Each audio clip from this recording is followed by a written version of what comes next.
Me and Juriel, we've been on and off for 11 years. In the beginning of the relationship, he was seeing other people and I was seeing other people. I knew what he was doing, but it's like I didn't care because I didn't have an attachment with him, because I would go off, when I would see him with other women, I would just go off and do my own thing.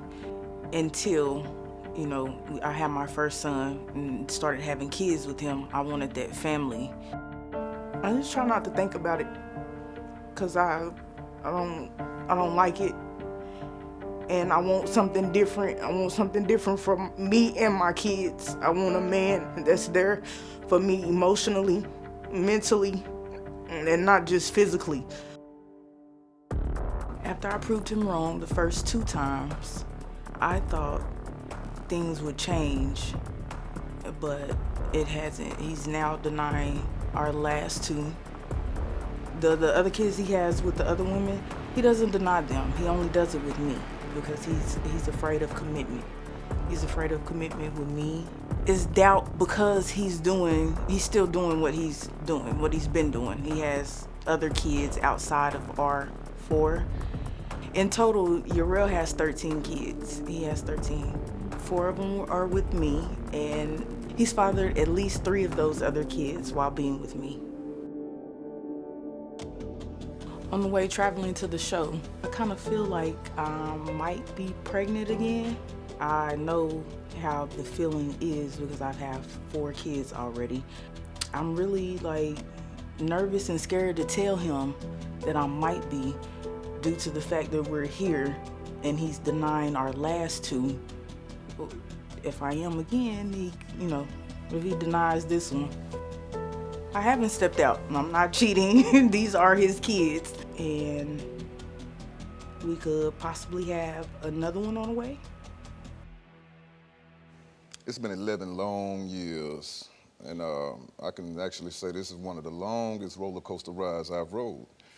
11 years ago, I moved from my home state to her state and met her at college. And from then, 2011, it's 2022. We've been in, we've been out, we've been cold, we've been hot. And so with the 2 oldest children, I asked for a paternity test because we've never consistently lived together doing the relationships. Right. Back in my day, Steve, I was a Big Mac, and I ain't talking McDonald's. So basically, she know what she signed up for. And what is that? Tell me what you signed up for. We had an open friendship. She said that on the video. So you could sleep with other people? We did. Yeah. And so as time progressed, we've tried to be the best we can, because I'm not here to demean and tear her character down. I'm not saying that. Right. She's an exceptional mother to the 4 kids. Yeah. Can't you take just that from don't want her. to be tied down. I'm not going to even say that. I want to be tied down for all the right reasons. What would be the right reasons? Common viewpoints, common goals, common inspirations. Do you have that with her?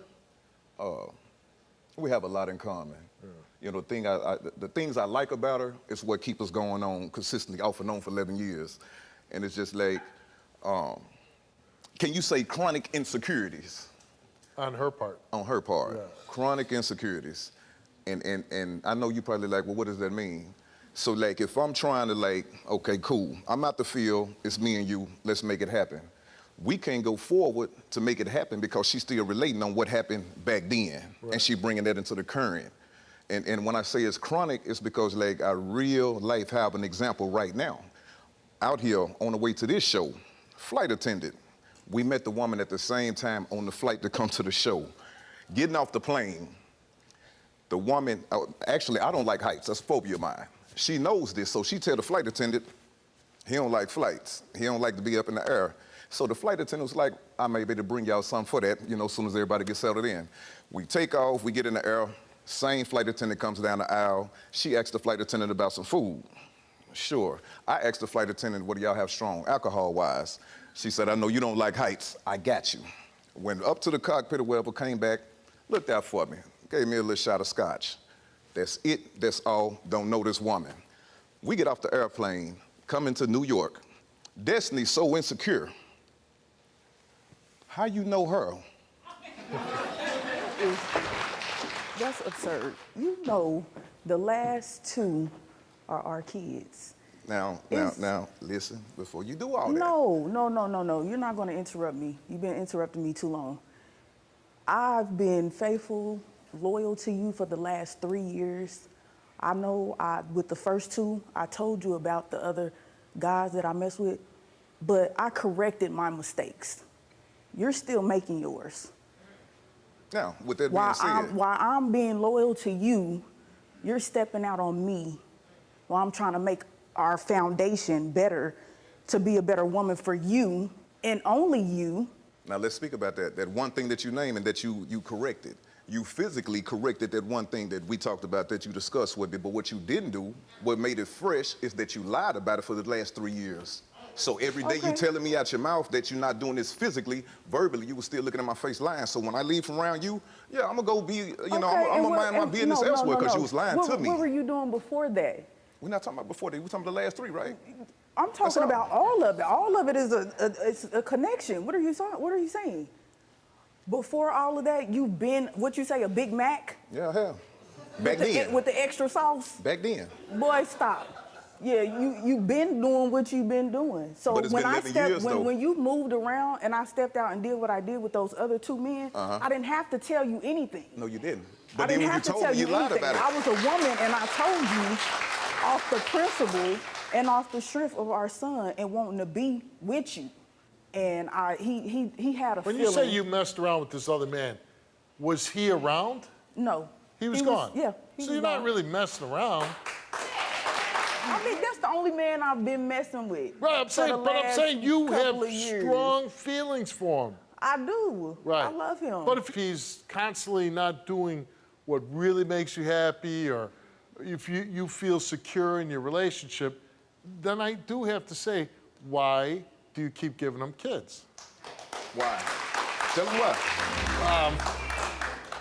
Oh, these are your pregnancy results. I thought these were DNA tests. You took a pregnancy test backstage? It's negative. Let's open up, find out. You took a pregnancy test and you're not pregnant. Good. Now, he did tell a funny story about the flight out here. That's not funny, no, because... It's not funny? Where's the security? Where's Tony? Tony! Hi, Tony! Yeah, what does Tony got? Were you sleeping with Tony? No!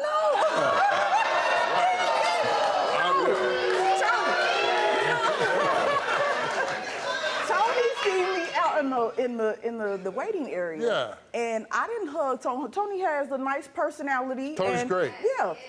When he approached me, I didn't automatically hug Tony. You see what I'm saying? Right. And Tony is big and tall. Yeah. I didn't automatically hug him. It's a respect thing. And he wasn't even around. Right. It's just a respect factor. Right. That I respect him. Did he hug the flight attendant? Yes. For what? You took a DNA test for your 17-month-old son. And that DNA test came back that you are the father.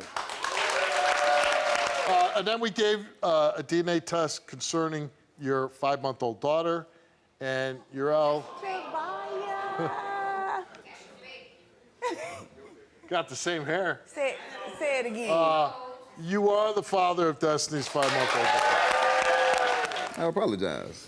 And now that it's confirmed, it's something I've been thinking about asking you.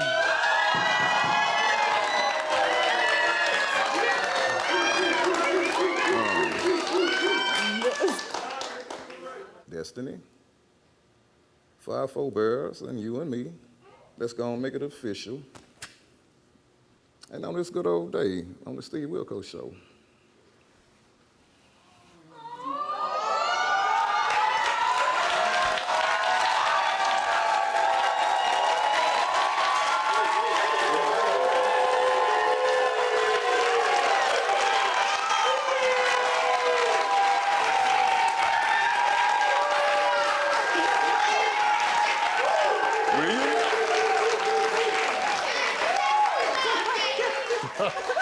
I got my #1 mom ring on. Yes. Will you? Yes.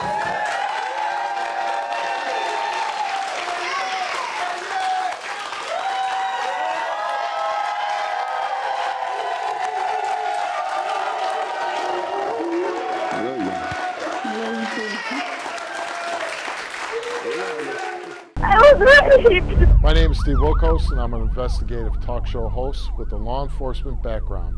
It was my life or his. My job is to get truth and justice for everyday people. Watch our videos now.